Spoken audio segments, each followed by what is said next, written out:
Сегодня первый заместитель председателя Совета Федерации Николай Федоров встретился в Чебоксарах с Михаилом Юхмой. В прошлом году народный писатель Чуваши отметил свой 80-летний юбилей. Его исторические романы, повести и очерки переведены на сотню языков мира. Вице-спикер Верхней палаты Российского парламента высоко оценил вклад писателя в культуру чувашского народа. Я вот когда читал ваши исследования, вообще-то можно говорить, ваши труды такие основательные очень, всегда обращал внимание, откуда такая глубина, откуда он черпает эти знания и вот эти факты находит. Мне кажется, здесь очень много, в том числе, Михаил Николаевич, вот такого чутья просто, профессионального, интуитивного чутья, которое дано только отдельным личностям. Михаил Юхма подарил Николаю Федорову свою новую книгу «Древние болгары-чуваши».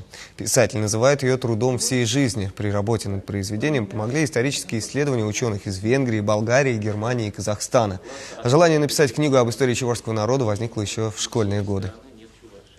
Вот эта книга моя, это «Древние болгары-чуваши», выполнение моей клятвы, данной себе учеником 4 класса Стугутской, тогда 7-летней школы.